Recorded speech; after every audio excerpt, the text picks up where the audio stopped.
Sindh ज़रई university Tando Jam में खवातीन के आलमी दिन के हवाले से यूनिवर्सिटी के सेनेट हॉल में अहम तकरीब।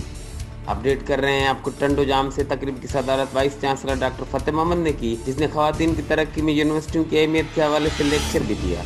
तकरीब में ज़रई यूनिवर्सिटी मुख्तलिफ फैकल्टीज के तलबा और लेडी असاتذہ की बड़ी तादाद ने शिरकत की। तकरीब से खिताब करते हुए डॉक्टर फतेह मोहम्मद मरी का कहना था कि मुल्क की निस्फ आबादी खवातीन पर मुश्तमिल है और कोई भी मुल्क तब तक तरक्की नहीं कर सकता जब तक खवातीन को मुकम्मल हुकूक नहीं मिलते। उन्हें तालीम और अमली ज़िंदगी में मसावी अहमियत नहीं दी जाती। उन्होंने कहा कि तरक्की याफ्ता ममालिक की तरक्की का सबब खवातीन तमाम शोबाजात में बराबर की बुनियाद पर अहमियत देना है। उनका मजीद कहना था कि मुल्क में खास तौर पर सिंध के देही इलाकों में लड़कियों की तालीम पर गौर नहीं किया जा रहा और फरसुदा रिवायात आज भी खवातीन की तरक्की और आईनी आज़ादी में रुकावट है। इस मौके पर डॉक्टर मुबीना कुरैशी, डॉक्टर कविता तबस्सुम, डॉक्टर सिंधु अब्बासी और दीगर ने खिताब करते हुए कहा कि सिंध की खवातीन बेदार हो चुकी हैं, अब उन्हें मुख्तलिफ शोबों में ज़्यादा अहमियत देनी चाहिए।